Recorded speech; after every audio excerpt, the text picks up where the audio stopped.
Good evening, everyone.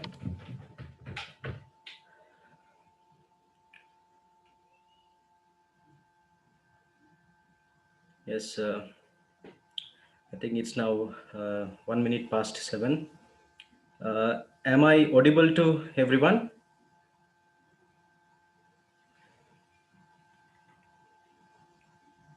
Can okay, that's good. Thank you for the feedback. So,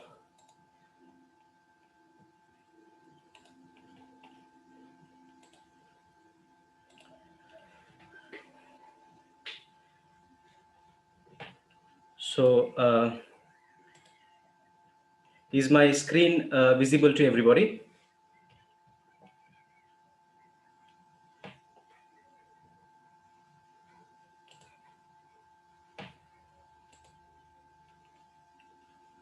Okay, thank you. So today we are in a session being arranged by the Middle East Quantity Surveys Association called MEQSA. Uh,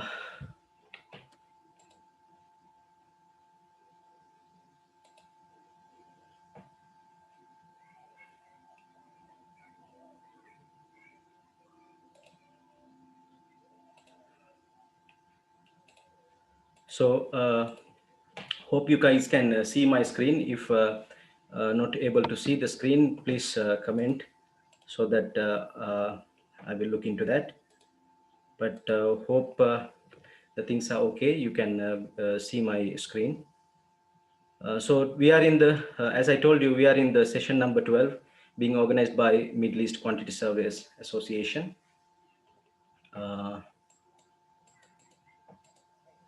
So this session is under the title of Communication and Negotiation and Client Care.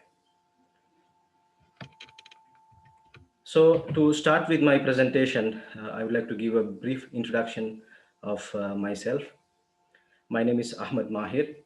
I am a chartered quantity surveyor by profession, a member of Chartered Institute of Surveyors.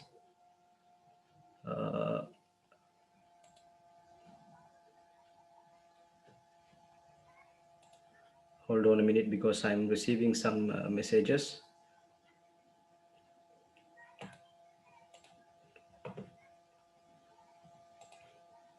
Okay. So my name is Ahmed Mahir. I'm a chartered quantity surveyor by profession, working in a contracting company in Qatar. I have over 12 years of experience in countries like Qatar and Saudi Arabia. I'm a member of Royal Institution of Chartered Surveyors. So let's move on to the agenda today. So as you all aware, this is the session being organized by MEQSA. They are a professional group giving assistance to the APC candidates to be able to enhance their knowledge and understanding of the subject matters involved in the APC processes. So in this connection, the agenda for today is that, as we know, we have two mandatory competencies. So we will initially go through with the understanding of levels attainment, because as you know, RICS has different levels. So we will look into the levels of attainment required by RICS. Then we will start the communication and negotiation competency. Then we'll move on to the client care competency. Then we will look into some expected interview questions, some sample questions on these both subjects. And then if any particular questions in related to the today's session, that also we will look into that upcoming. So in the first part, where we are supposed to do an understanding of the levels attainment, we know that RICS is having different levels as expected by the candidates. So firstly, the level one is all about knowing, that means having the knowledge and understanding of the competency. Then the level two is about applying that particular knowledge, the application of knowledge, or you can say doing. And in level 3, what is expected is the candidate should be able to give recent advice. Also, he has to have the depth knowledge, and also he has to have a better understanding of the implementation processes. So these are the levels, different levels expected by RACS in any of these competencies. But in particular, if you look into the competencies what we are having today, the number one, communication and negotiation, and also client care. These both competencies are assessed at level 2. So RICS require all the candidates participating in the APC process to be able to have the knowledge and understanding of these competencies, and also the candidate should have the knowledge or the experience of implementation of these two competencies. So after understanding of these levels attainment, we will look into the communication and negotiation competency. As you know, the RICS APC process has different types of competencies. One is the technical competencies, and then the mandatory competencies. So the technical competencies divided into two by the core competencies and optional competencies. So these two topics we are discussing today are falling under mandatory competencies. Mandatory competencies will be common for all types of professions, whether it be project management or whether it be quantity surveying in construction or real estate, whatever the pathway you have selected, these two topics will be common. So in communication negotiation, if you open the candidates guidance provided by the RICS, you will have this picture, or you will have this information available in the pathway guide. So in level 1, the candidate should be able to demonstrate knowledge and understanding of effective oral, written, graphic, and presentation skills, including the methods and techniques used for these different situations. And for example, if we talk about some examples we have listed here, the RSS has listed here, the candidate should be able to be having a proper knowledge about the good grammar and spelling, and also he should be able to have good communication skills like writing emails, maybe letters, and then reports. Also, I should be able to do good presentations. That's the reason the RICS in this APC process has included a presentation that will be presented by the candidate for about 10 minutes of time. And also delivering a report in the meeting, then how to structure and deliver the presentation, then the process of negotiation, most importantly. These are all the examples that have been listed by the RICS in the pathway guide. And in the level 2, the candidate should be able to provide evidence of practical application of oral, written, and graphic and presentation skills. So in level 1, as I said, the candidate should be able to show the knowledge and understanding. And in level 2, the candidate has to show the evidence of practical experience. So these are the things that is expected under communication and negotiation competency. Well, when we talk about communication, as a quantity surveyor or person involved in the construction industry, we need to communicate with many people at different situations, at different levels. So having good communication skill is always important uh, for uh, the professionals involved in particularly in this construction industry. So let us think about certain things like what is the purpose of communication. So as you can see, the main purpose of having communication is to exchange ideas and views. Yeah, so exchanging ideas and views is very much crucial. So, and then the communication, why we need communication is to resolve conflicts. So when we have a conflict or when we have a misunderstanding, of course we need to communicate, go closer, discuss, agree, and solve the conflict or the difference in opinion.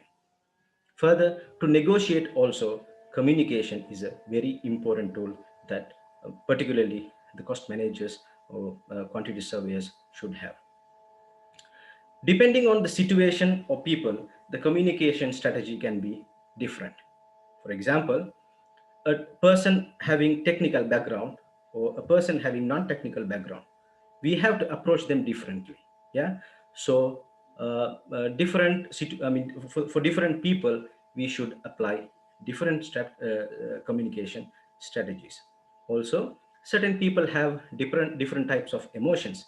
Also, people may show different expressions. So communication strategies, depending on people or situation, we need to choose them wisely, and we need to apply them properly at the right situation. Yeah. So communication strategies, depending on people or situation. Further, we have different types of communication methods. As we understand, oral communication, written communication, and visual presentations and graphical presentations, all these are communication methods that we have. So we need to understand what type of communication method that we will have to use to give the people who are receiving from the other end to be able to understand the message or the viewpoint clearly. So as you can see, we have some examples of oral communication and written or graphical communication given in this slide. As you can see, if you talk about oral communication, of course, we have phone calls, and also we are coming into a meeting and presenting ourselves. Then during the meeting that we have to facilitate or chair the meeting, we have to communicate at different intervals and different situations. So, and also when we have a client and bid presentation, we have to communicate or we have to give an oral presentation. And then some other interview sessions like a contractor, consultant interview sessions. For example, if I'm going for a job interview, or if you are going for a placement interview for a particular project, there will be interviews conducted. Or you can take an example of this APC interview. So at all these situations, you will have to present yourself with these oral communication skills. Also, like a situation like this, when you are having a public speaking scenario, at that time also your oral communication skill will be displayed. And particularly when you talk about oral communication, always listening skills is very much important. Unfortunately, we are not able to have a one-to-one discussion here because of the limitations. However, when we are having a certain, when we are conducting communication with people, we should be always good listeners.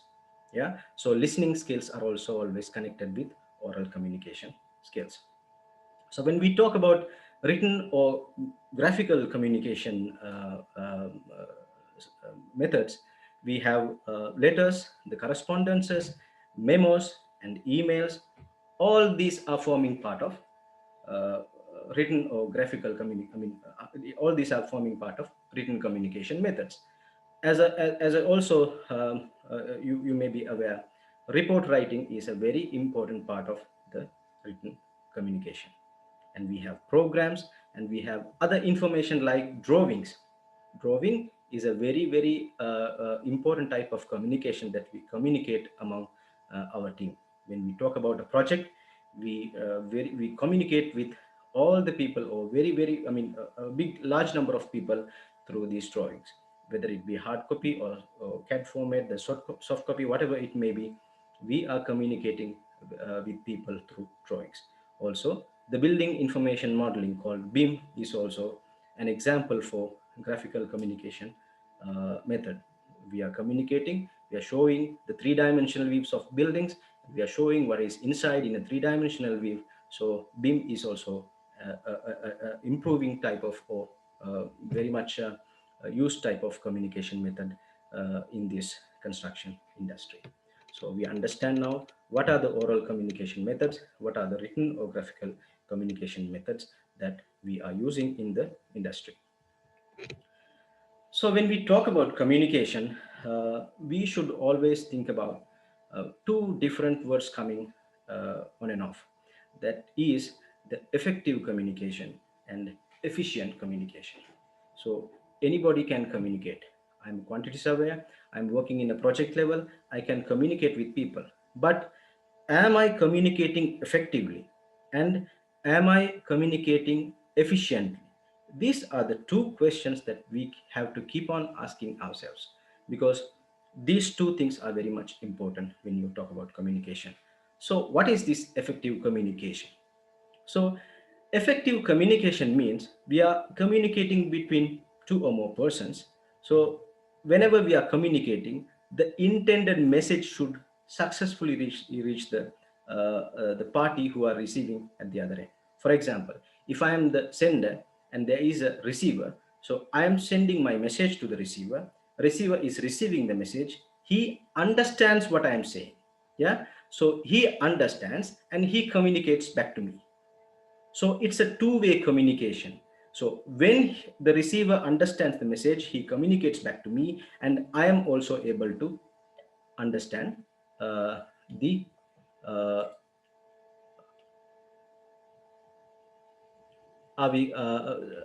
we will answer all of the questions at the end. So I'm seeing that people are raising some questions. Of course, we will come back to these questions at later end.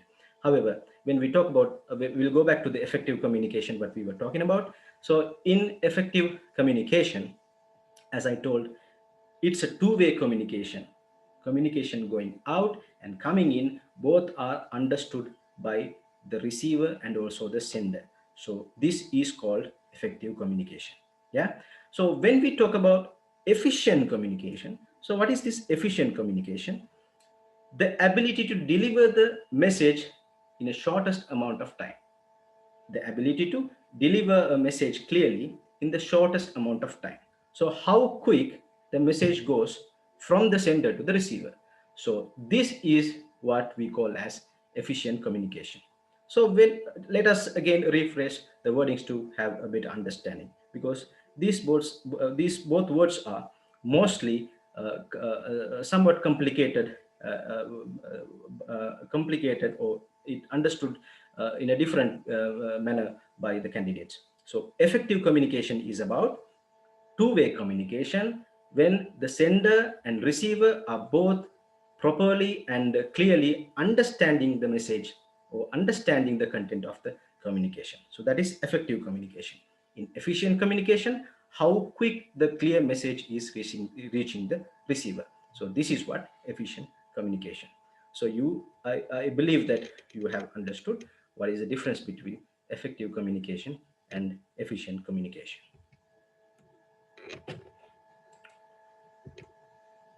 So we talked about the communication because the first competency, the communication and negotiation, is having two parts. The first part is the communication, and the second part is negotiation. So these both are combined together. You cannot separate them. You cannot see them separately, because without having proper communication skills, you will not be able to move on to the stage of negotiation. But still, some good communicators may not be good negotiators. This is another part. However, we have seen what is communication, what are the methods, and now we are moving on to the negotiation topic. So, why we have to negotiate? Or first of all, let's answer one question: what is this negotiation? Okay, people have different opinions, isn't it? So, when people are having different opinions, or when there is a difference in opinions, people have to come to a table. Okay, not necessarily to come to a physical table, but they have to come at a point, meet either in person or maybe online, whatever, as we are meeting today. People have to come together to a point to discuss their opinions, and they have to compromise to a certain extent to have the win-win situation for both the parties. So that is this is what all about negotiation. So why we have to negotiate? The answer what we have found out earlier gives the answer for this as well. We have to negotiate to reduce the differences in opinions and come to a compromising, or come to a common stand, or people call coming to a same page. So this is why we are negotiating. Then there is a question: how to negotiate? When you are talking about the process of negotiation, you should set a proper strategy. Yeah. After setting the strategy, you should collect and present the evidence. After collecting and presenting the evidence, you should come to a confirmation of agreement. So what is the goal at the end?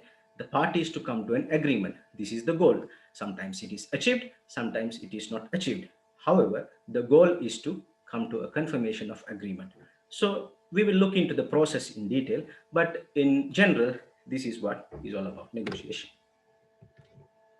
So, as I told you, there may be different types of approaches to do negotiation. Yeah, people are different kinds. I am different. You are different. Whoever the attendees who have come here are different individually. So people are communicating and negotiating differently. So that's why I said there are different approaches people use for negotiation. So one category is destructive. That means is very rigid. So because of this, the result can be either win or lose. During the win, the person who does the negotiation, he always attack or complain. So whenever you do that, or whenever the process ends up, there will always be a winner and there will always be a loser at the other end. So destructive type of approach will have two different outputs, can be win or can be lose. So the winner, I mean the winning situation, people who always try to attack or complain. But when you lose, don't say anything against the point. You always say yes for everything. But at the end, there is very, very high chance that you may end up in losing. So destructive type of approach for negotiation is not advisable because it doesn't give a win-win situation. Either it gives win or either it gives lose. This is not good for the industry, particularly. It's not good for quantity surveyors. Yeah. So we have to try to come to a win-win situation. So the second type of approach is assertive. So in assertive type of approach, the parties should be very intelligent, they should be very positive, and they should always look for acceptable results. So what happens at the end? The parties are very positive and they are ready to compromise to come to a certain common ground. So the process ends up in win-win. So the one party on one end is also winning, and the other party on the other end is also winning. So this is the very ideal type of approach that is very much suitable for the construction industry, particularly for us to avoid any conflicts in future. So keep in mind always in negotiation, we are aiming at concluding at a win-win situation, not a win or not a lose, but we are expecting all parties to be win. Yeah. So, for a good negotiation process to take place, there are certain prerequisites that we need to focus on. Prior to the negotiation process, we have to have a very, very clear objective. What are we going to negotiate? That should be very clearly identified. For example, if you are going for a general progress meeting, of course there is an agenda, but there is there are a number of topics to be discussed on a progress meeting. Yeah, there may be safety matters, there may be commercial matters, there may be contractual matters, and so on. But when you talk about negotiation meeting or negotiation process, it's completely different from that progress meeting. Yeah, this has a very, very clear objective or a narrow or precise objective that we need to focus. So we cannot have 10 number of things, we cannot have 15, 20 number of items to be, or different areas to be listed on that. We should target on a particular thing. Yeah. And then secondly, there should be identified limitations. Yeah, particularly related to decision making authority. So if I'm going for a negotiation meeting with someone, I need to make sure myself and also the other party are both having the authority to negotiate. Or what is the authority given my company to negotiate? Say, for example, I'm going for a variation negotiation, variation related negotiation. Am I authorized to take the decision, or is the other party on the opposite side is authorized to take the decisions?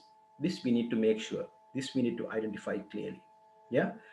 Also, thirdly, the important thing that is a prerequisite that we need to address at the beginning of negotiation is the venue. The venue should be neutral, and we need to give a good focus on the venue. Yeah. And also then we have to have a proper agenda. The agenda should be clearly identified prior to the negotiation. After that, we need to make invitations. Who will be attending, everything we need to plan and implement, and then we need to invite the people who should attend the negotiation. Then at the end, we need to record it by preparing minutes of meetings. So these are the prerequisites that we have to be prepared of prior to a negotiation process. So now let's talk about in detail the negotiation process. As we told, we saw what is negotiation, how to negotiate, and we saw what are the approaches in the negotiation, destructive, assertive, and then we saw about the prerequisites, and now we are right in the important part, that is the process, the negotiation process. So the negotiation process is simple, but we need to apply that strategically and properly to have a proper outcome. So the first thing that we need to do is we need to study and understand the subject properly. Whatever the topic that we are going to discuss or negotiate today, that topic we need to properly understand, and we have to have the full background of the subject. Without knowing the subject, go there and present yourself or try to involve in the negotiation process, that may weaken your position. That may give a bad impression of yourself to the others. Further, it will not help you to achieve the objective of the negotiation process. So study the subject, understand it, and go with confidence to the negotiation process. So the second thing is to know the strengths and weaknesses of parties. The parties, in the sense, I am one party, and in the opposite end there is another party. We need to understand what are the strengths and weaknesses of parties. What is my interest? What is the other person's interest? And what is the strength? What is the weaknesses? Yeah. So these we have to properly identify and plan before going into the negotiation process. Further, now we need to think of what are the possible zones of agreement and their consequences. Okay, I'm going to propose like this, or he has proposed it. So at what point we are going to agree? So this we have to think. This is what called zones of possible agreement. So after knowing the zones of possible agreement, A, B, C, then we need to identify what are the consequences. Okay, if I agree at 60, this will be the consequence. If I agree at 8, if I agree at 80, this will be the consequence. So we need to understand possible zones of agreement and also consequences. Then, apart from the possible zones of agreement, we also have to think of alternative best possible solutions. That means I may be going to the negotiation process thinking, okay, I will agree with this party to 70,000 reals for my variation. But the other end, that may not be the truth. That may not be the real situation. Yeah. So at that point, I need to think what may be the alternative possible solutions and what may be the consequences. I have to assess them, or I have to anticipate them in advance so that I can be prepared. Yeah, always be prepared. I mean, being myself or yourself being prepared is always good, so that you can face the situation confidently. So think of possible zones of agreement, then think of alternative best possible zones of agreement. Then you have to identify the right approach or strategy. Yeah. So in the process, I'm identifying the right approach. I'm going to have the meeting. This is the method of meeting. This is how I'm going to conduct it. I'm having a proper approach and strategy. After that, I'm preparing an agenda. So the process is coming from the beginning, right? So it comes from the beginning, and now we are at the preparation of the agenda stage. So after understanding the strategy and approach, we have to prepare the agenda and then send the invitations to the parties. Then we have to conduct the negotiation. During the negotiation, we have to be patient. We have to maintain patience. We have to listen properly. We have to communicate effectively, and we have to communicate giving our message clearly to the others, and we have to keep listening so that the effective part is fulfilled. And then at the end of the meeting, we should make sure that thing is recorded. So during the process, we will keep records, and then finally we will prepare the minutes of the negotiation meeting. The process of negotiation is happening in this manner, so that from studying the subject up to keeping the minutes, or up to keeping it recording, keeping it recorded, this is the process of negotiation that we need to be aware of.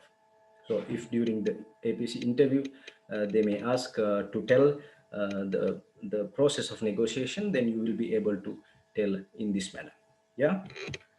So let us talk in detail about certain negotiation techniques and tools that will be of great help for you to negotiate effectively during your day-to-day work. So the first thing that we need to focus on is to set the stage. As I told you earlier, neutral locations are always preferable, so that I'm not having the undue advantage of keeping this negotiation at my place. Yeah. So always big negotiations are kept at neutral venues. For example, apart from the project level negotiations, there are negotiations happening between countries.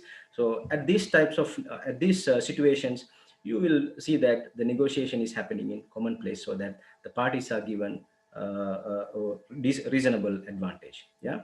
So neutral locations are always preferable. Then don't choose noisy locations. Location is always important, because if you want to listen, if you want to reply properly, you should be able to catch what the other person is saying. So don't choose a noisy location. That's why we are having proper meeting rooms arranged, and that will help you to avoid any noises. So don't choose noisy locations. Then mornings are always better than afternoons. So if you are having a business negotiation, keep it at the morning session. The people are fresh and they are ready to accept the other person's opinion, rather than going in the afternoon. The people may be tensed and they will be in a different mindset. So that mornings are better than afternoons. At the same time, don't get caught by uh, phone calls or messages. Keep your focus limited to this negotiation. Call them back. Don't get caught by that. Yeah. Also, we need to give a good amount of focus on physical arrangements. If you are having this meeting, you need to make sure the negotiation meeting is taking place at this venue. You need to make sure the venue is properly booked, and then the arrangements related to maybe the refreshments and the cleaning of the rooms and things like that are properly taken care, so that physical arrangements also have to be focused clearly. Yeah. So setting the stage is all about this. Then think about the authority. So know the authority of the person you are dealing with. Don't deal or don't negotiate with a person who doesn't have the authority to take decision of what you are going to discuss. That is going to give a worthless amount of time that you are spending, that will not give any result. So don't keep your negotiations of that subject. When you are dealing with a particular subject, the person on the other end have to be able to take the decision. Okay. At the same time, parties should not undermine the limited authority. How we are undermining an agreement due to alleged limited authority? Here I am saying, okay, that person has agreed maybe, but he is not authorized to agree. But don't use it improperly, because that is offensive, and also that's not ethical. That means don't undermine a previously made agreement, stating that or quoting that as limited authority related issue. But you are saying it is a doubtful thing, but don't use it to your undue advantage. That's not ethical. Then number three is to separate the people from problems. So you have a problem and you have people. Separate them. This is what. So because people have emotions, they have values, they have different type of cultural backgrounds. Separate them from the problem. See the problem separately and see the people separately. So here, don't try to attack them in person, or don't launch personal attacks. Focus only on the issue, because you are not going to conduct a debate or trial here. So therefore, see the people and problems separately so that you can arrive at a proper solution at later stage. But if you start attacking in personally, that's not going to give you any better advantage or better output. Number four is to have a proper game plan. You have to analyze the other side's interest and strategy. Then you have to understand your own interest and strategy, and then you have to establish realistic goals. Say you are going to talk about a negotiation for a business deal, maybe that is worth 100 million. Yeah, don't think that you can conclude at 120. If you're a contractor, don't think that you can conclude it under 20, because it is not realistic. So keep goals, whatever the goals that you are going to have, most close to the reality. Yeah. And then identify always the alternatives.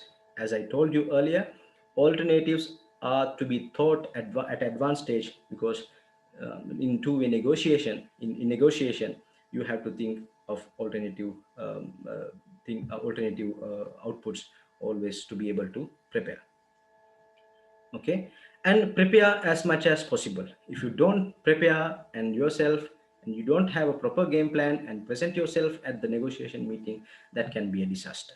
Yeah, then that is what another thing is being called information is power. Know the subject very well, know the statistics very well. So with that information, go to the negotiation meeting. You will have a separate advantage or high ground. At the same time, if you are representing a company, know your company guidelines and procedure. So this is what all about having a proper game plan. Then take high grounds. So always put the other person to give us your proposal. For example, if you are a client side quantity survey and you need a proposal, you are going to discuss something with the contractor's quantity surveyor, let the contractor's quantity surveyor give his proposal first. Then you will review it and you will go to the negotiation meeting with a good amount of information about the subject and good amount of information about the topic that you're going to discuss, so that you can ask them to do modifications, or you can ask them to give proper justifications, comparisons, or supporting documentation, etc. So let the other person make the proposal, and that will give you a higher ground. Then in the tools and techniques, the next thing is to be alert and listen. Listening is not costly, isn't it? Is it costly? I don't think it is, and it is not. So listen carefully at all times. Yeah. And at the same time, look for non-verbal signals and expressions. During the negotiation meeting or any type of meeting, people are not just communicating through words. Their body language, expressions, and non-verbal signals are very much important. Sometimes if you are proposing something, say the other person's face is not good, then you are going to, it's giving some hint to you that he doesn't like it. Yeah, so like that, you have to focus certain time, you have to focus on non-verbal signals or expressions, or called body languages. Yeah, so be alert, listen, and be watchful. This is also one technique.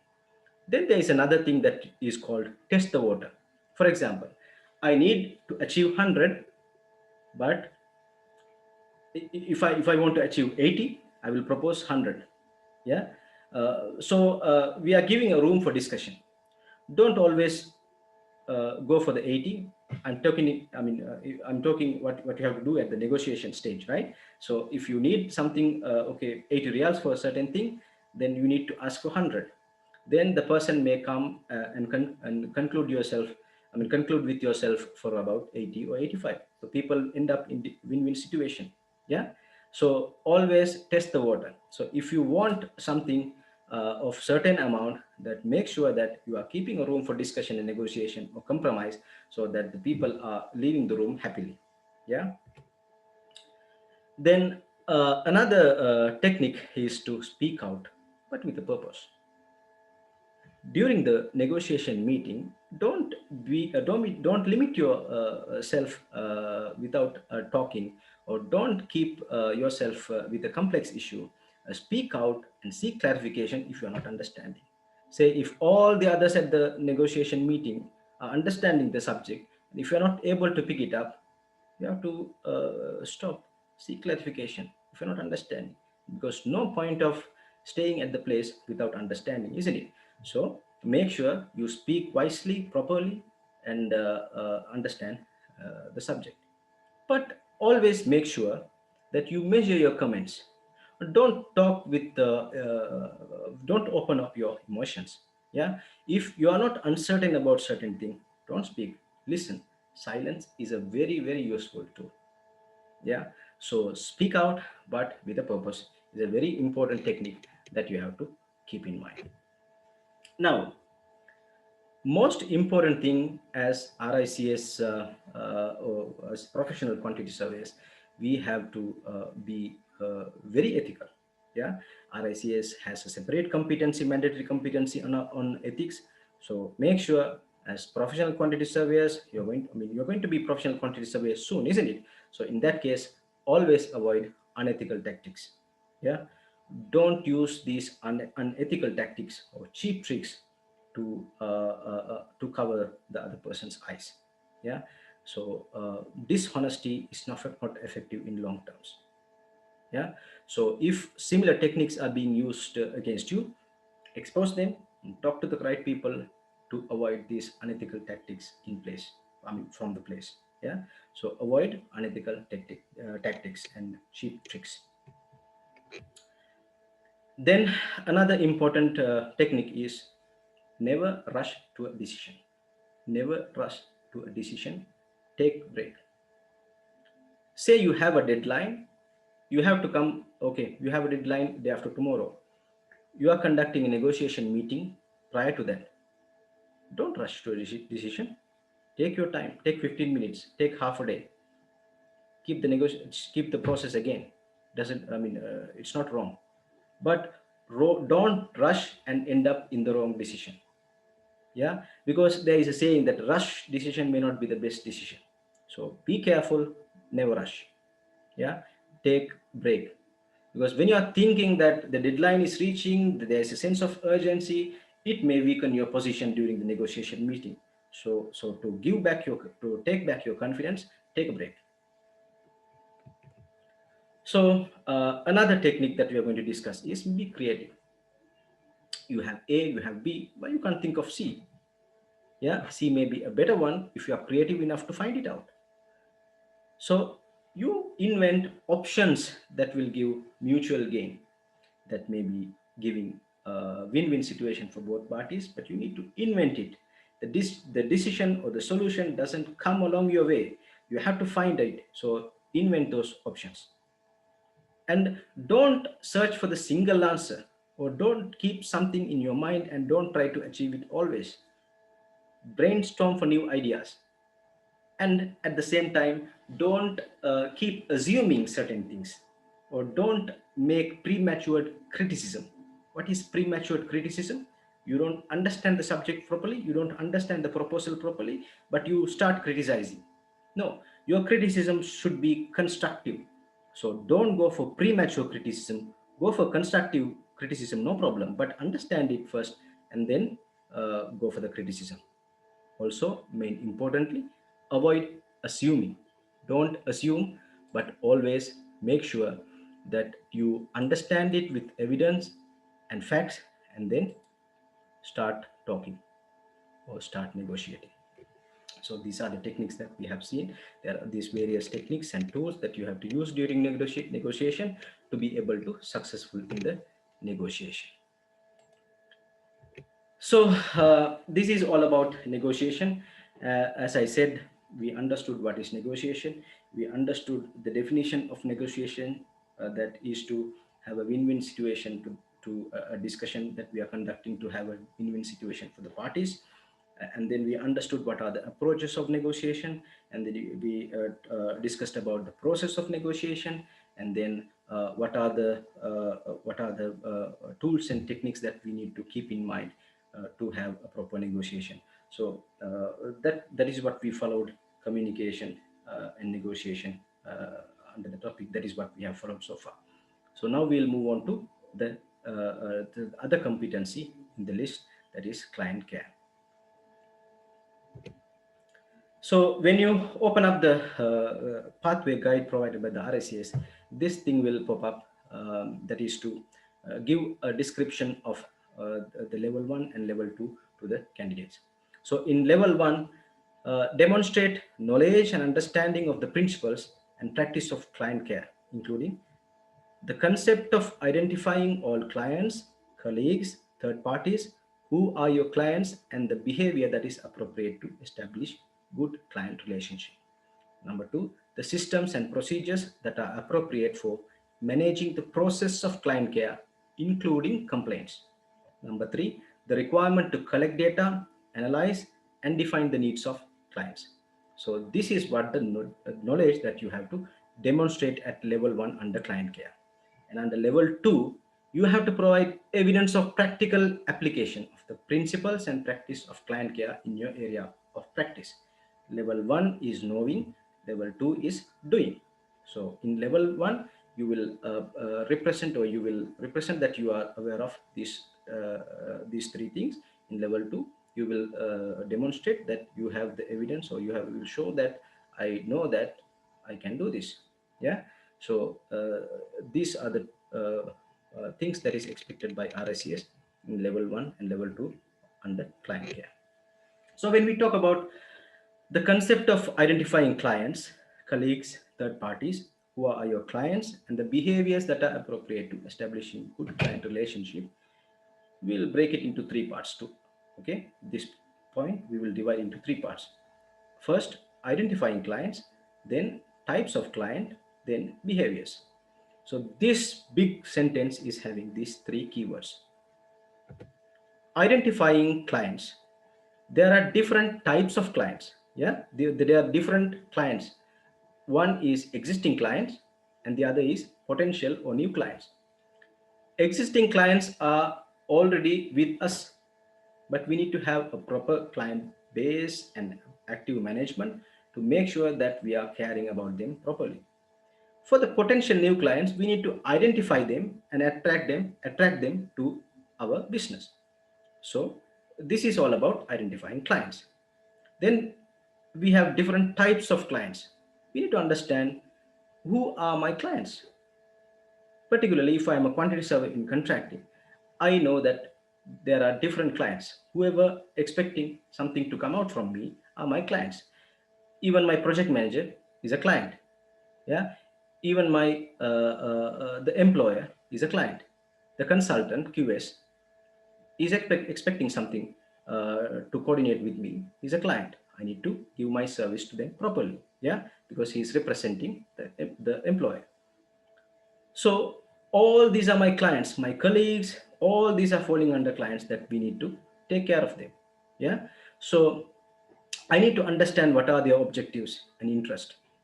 So identifying clients and identifying the types of clients, and then the behaviors.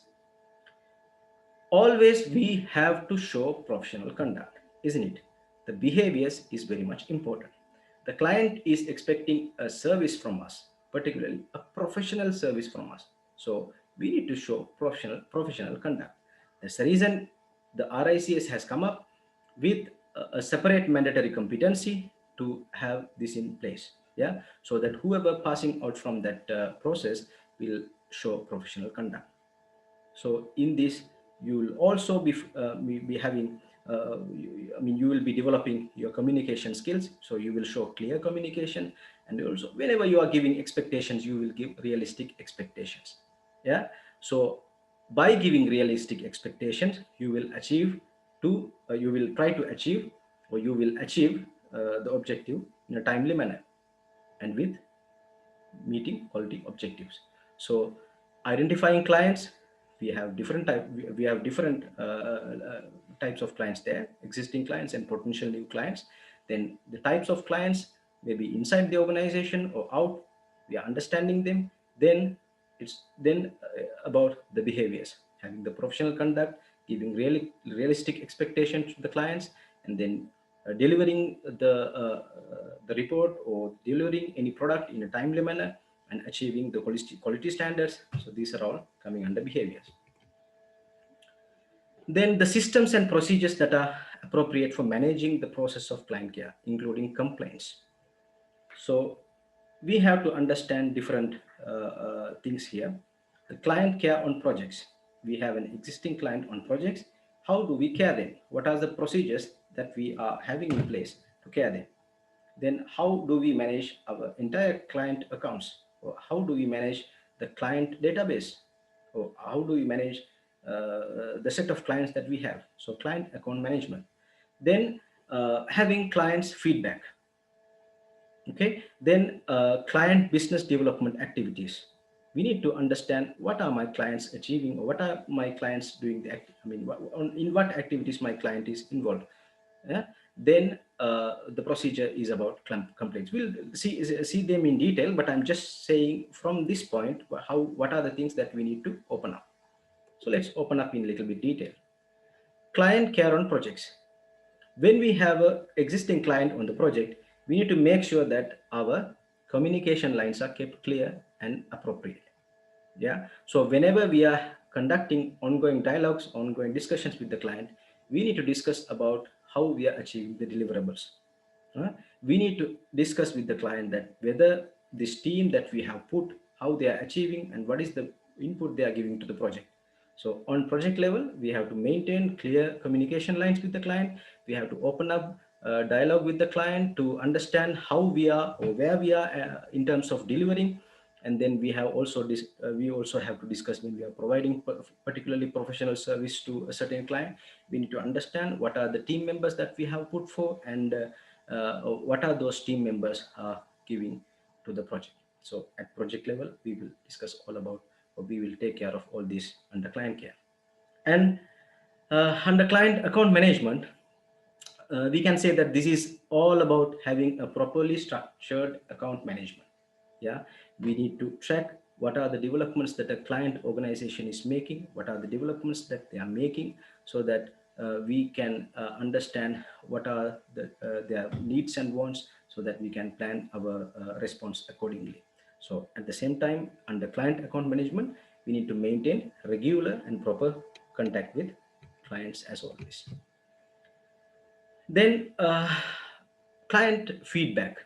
So collecting client feedback through various methodologies is very crucial for client care. Yeah, we can have client satisfaction surveys, and we can ask them in person. Whatever the methodology we are using, we need to understand what my client is thinking about me or my organization's service. So we need to collect the feedback from the client. Okay, after collecting the feedback, we need to respond. Yeah, if the feedback is not good, we need to respond accordingly to show that we have improved ourselves. If the feedback is good about us or our service or the advice we have provided, we need to maintain the same level or excellent level of service. I mean, we need to continue our service in the same manner, or we need to increase it. So under client care, another thing that we have to look into is client business development activities. As I told, we need to understand, or we need to conduct regular events and activities by involving the client, so that by conducting them, we can build the relationship at broader level. We keep seminars, we can keep different sessions about certain technical issues. Suppose if I'm having a proper, if I'm having a new product in the market, I can create an event to give insight about my product, and then I can build a proper relationship with the clients at professional level. Okay, and then the main important thing under client care is complaints. Yeah, receiving the complaints, responding to them, investigating, and then handling the entire process. So these all are the things, those are very much important to achieve this, the systems and procedures that are appropriate for managing the process of client care, including complaints. So these are the things that is important to give proper client care. Okay, and the third objective that is listed under RICS is that the requirement to collect data, analysis, and define the needs of clients. Yeah, in this process that we need to have a proper briefing session, yeah, to define the scope of work clearly so that the parties' expectations are clearly aligned. Yeah. So in this case, the briefing process will take place. You can take some time for that, but no problem.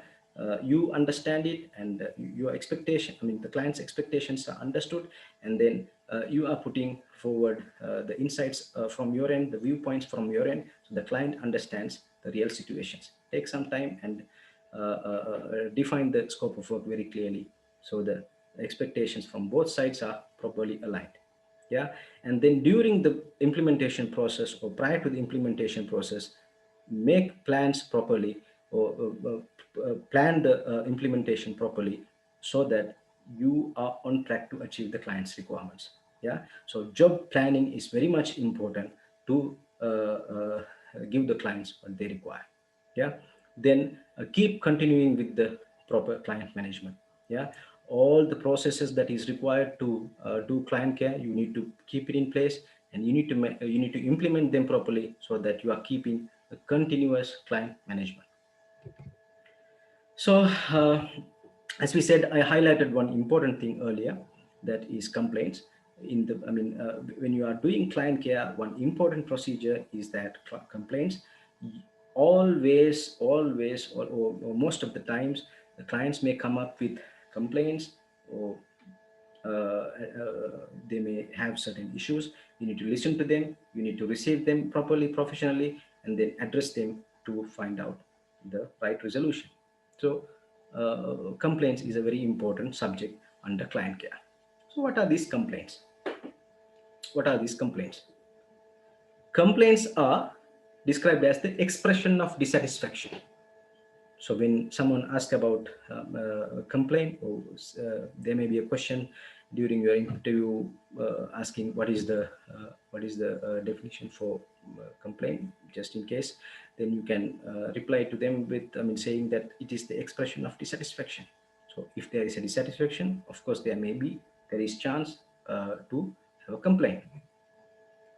So also we need to ask certain, like what we the question we asked, like what is a complaint. We also need to ask certain amount of certain questions to understand the procedure properly. So here we have to ask another question among ourselves, is that what is key in deciding a course of action? So there is a complaint. What is key now to do to decide the course of action? First thing, you have to establish the root cause.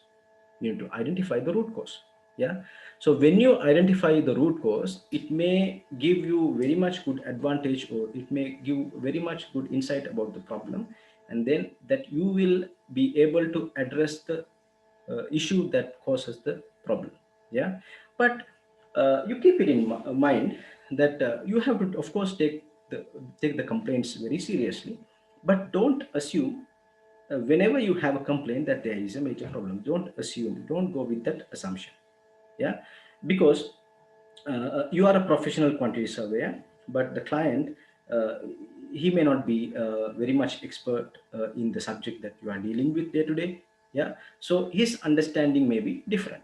For example, if a site engineer is asking something about a contract, uh, he may not be knowing that subject in deep. Yeah. So similarly, the client may also be knowing the subject in deep. So the lack of understanding might have created this issue. So when you think about complaints, don't take always negatively. Don't think that there is a major problem always. Also, you keep it in mind that there may be some misunderstanding or lack of understanding in the advice or information provided.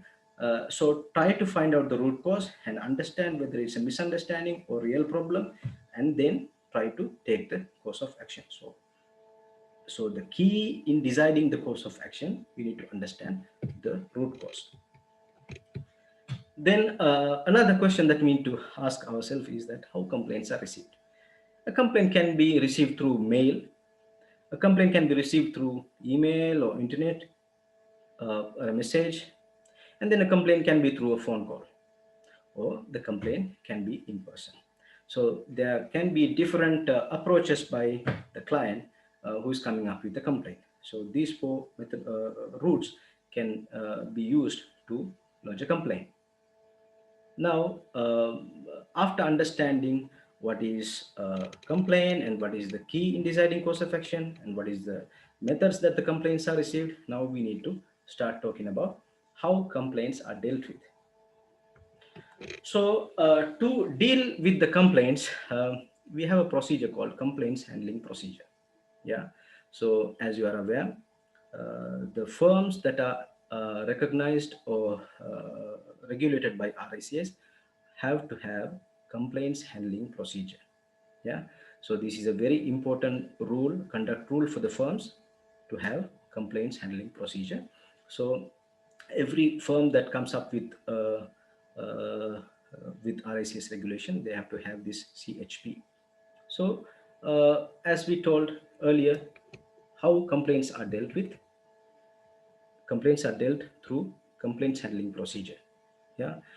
Now, what should be or how should complaints handling procedure? How a complaint handling procedure should be designed to be effective. A handling procedure or CHP has to fit for the purpose. For different types of organizations, the complaint handling procedure can be different. If an organization is very large, then you need to accordingly make or design your complaint handling procedure. If your organization is small, then also you need to make it accordingly. Yeah, so the complaints handling procedure, depending on your organization, depending on your organization size, activities, you need to design it properly, so it should fit for the purpose. Then it also should be made available to all the staff. The staff in your firm, the RICS regulated firm, you need to have, or the employees or the staff should be aware of this complaints handling procedure. Yeah. Also, it should be understood by all the staff. It should be known and it should be understood as well. Further, it should be regularly reviewed at senior level. The complaints handling procedure, what I have been following 5 years back, may not be suitable now. For example, we have a pandemic situation, so the handling procedure may need to be revised a little bit. For example, you can see the RICS APC process that also earlier it was being conducted face to face. Now they have modified it to digital platform. So these things have to modify with, or these things have to improve with time. So this has to be regularly reviewed at senior level. Yeah.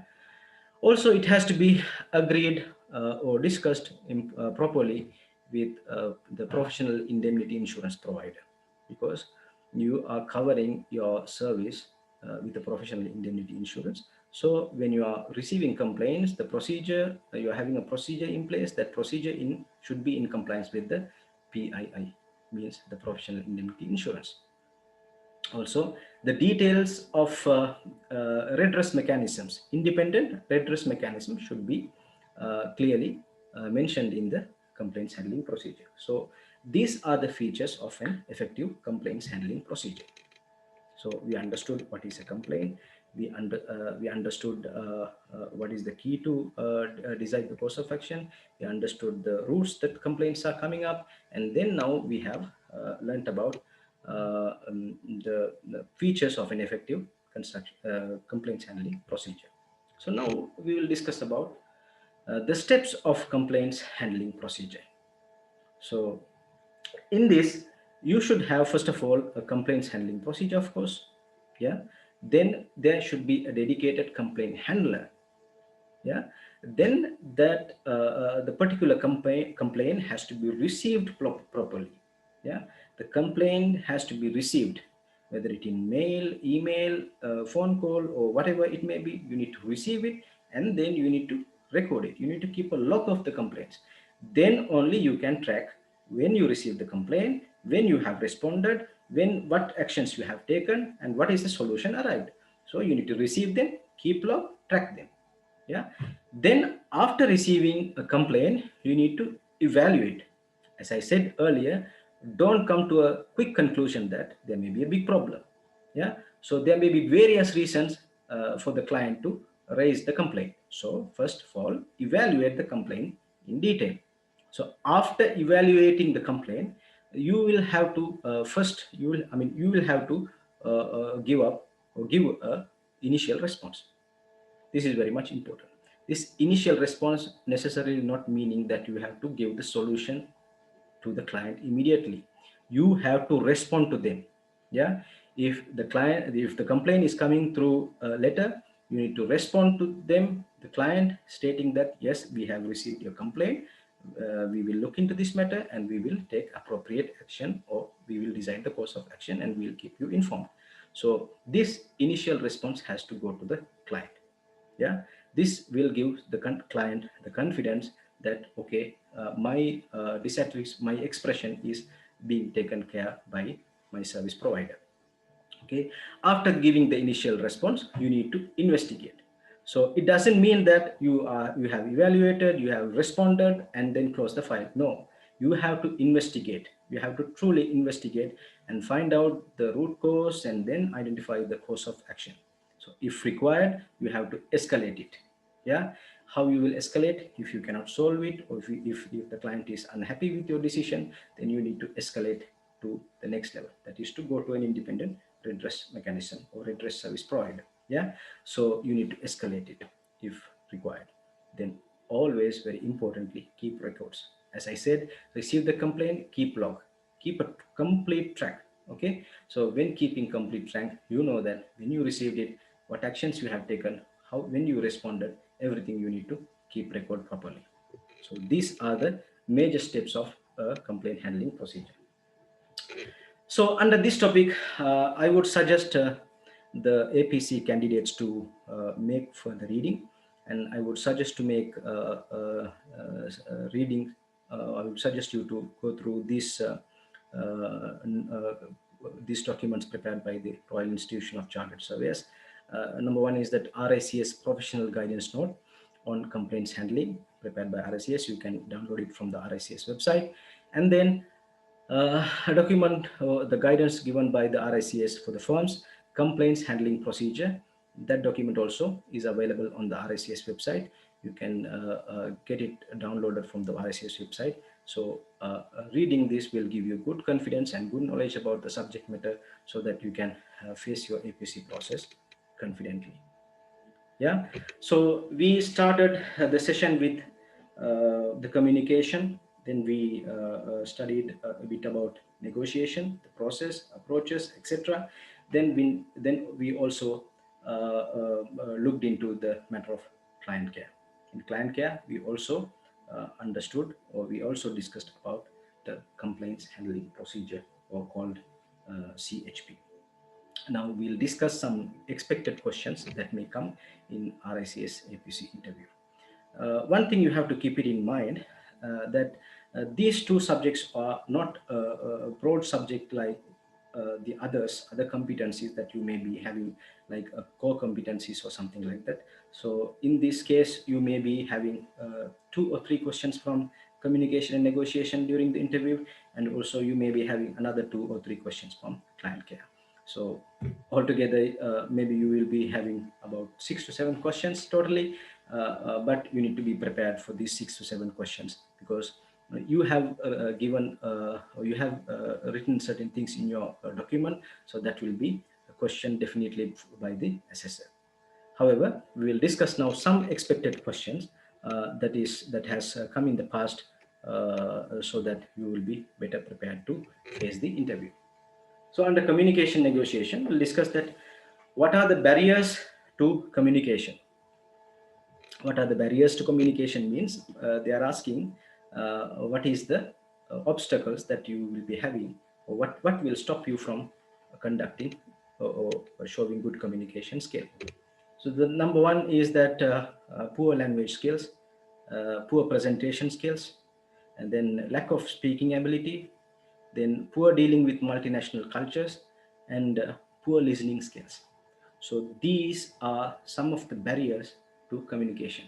So I want to communicate. If I'm not having the language skill, then I will be struggling to communicate. Yeah, I need to have good presentation skills to communicate. I need to be having speaking ability, and also I need to be a good listener, most importantly. So if you don't have them, that becomes a barrier. So the assessor is asking the barriers to communication means these are the things that you need to think of and reply. Yeah. Then another question is that what are the different communication methods? So they may throw a question towards you. What are the types of communication, or what are the different communication methods that you are aware of?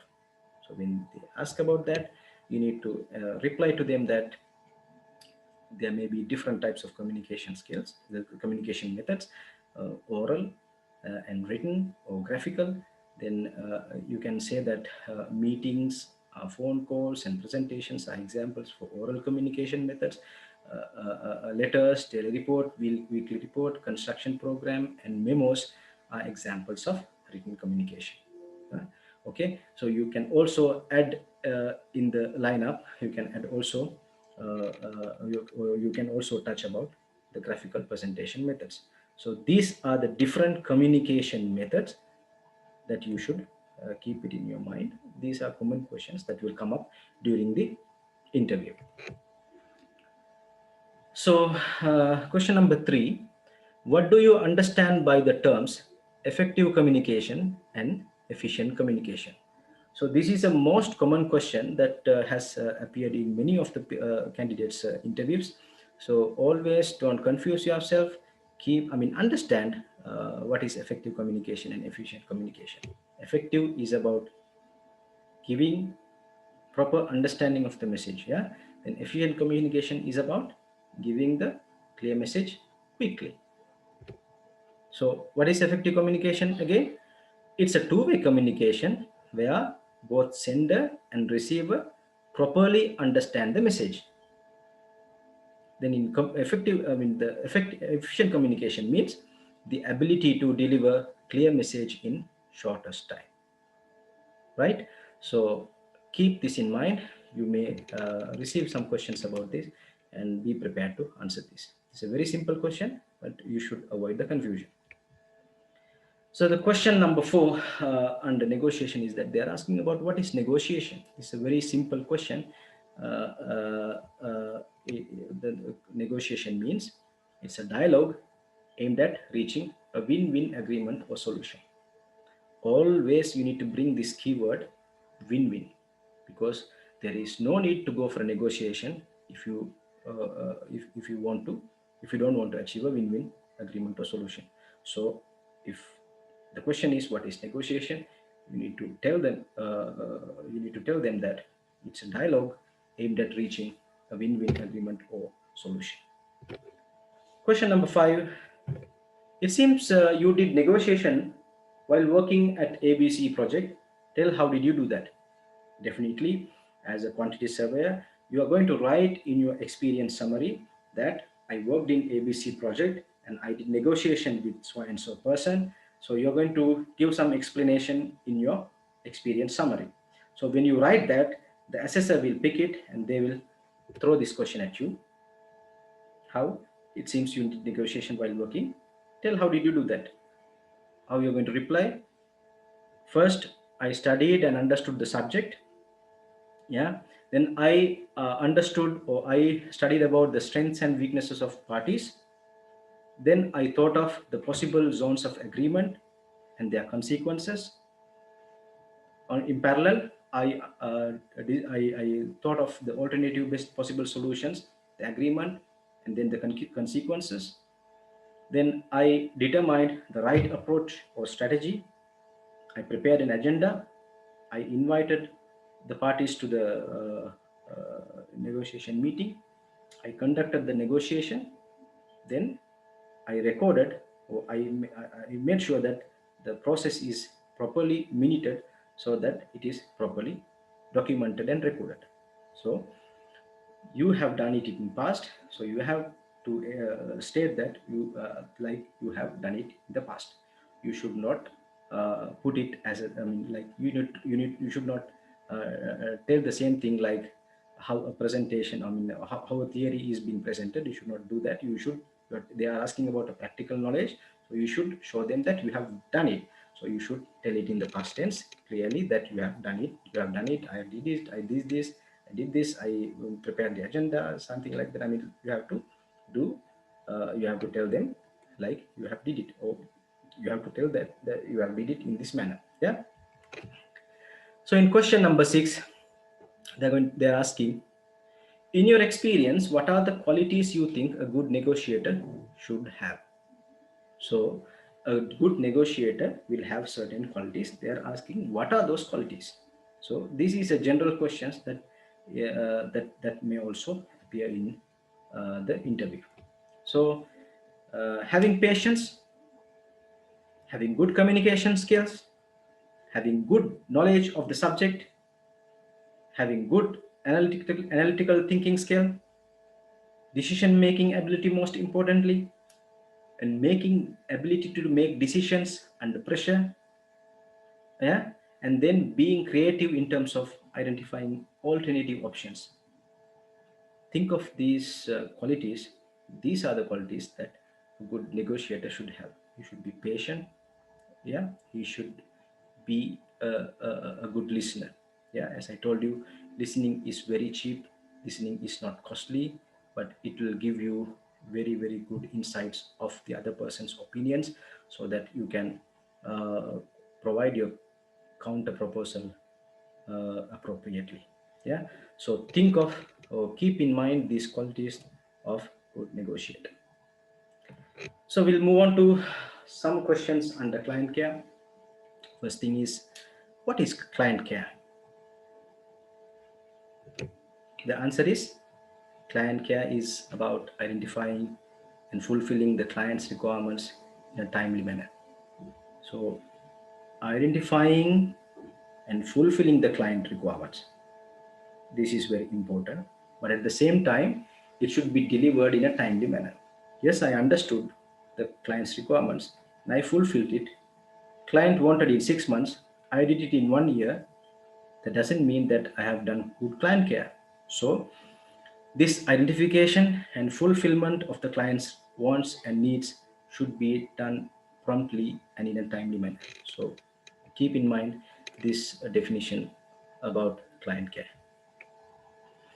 So you are going to touch something related to the client complaints handling procedure during your experience writing. So when you write in your report that I have read my company's complaint handling procedure and so and so, definitely the assessor may ask from you to explain it. So this question is about, you said your company has a CHP. Please explain it.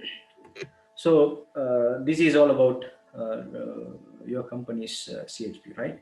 So if you have written it, be careful, read your complaints, read your company's complaint handling procedure properly, be aware of it, and then reply accordingly. But generally, you need to touch certain steps, like having a complaints handler, having a complaints handling procedure, and then receiving the complaint, how you are receiving the complaint, recording it, logging it, and then how you are giving the initial response, then how you are evaluating and investigating further, then keeping records of the process, and then most importantly, if the client is unhappy with the response or the solution, then how it is being addressed to the redress mechanism, that also should be touched. So when they ask you to explain the procedure, make sure you read properly your company's complaint handling procedure to be able to answer. So we'll move on to the next question. What is duty of care?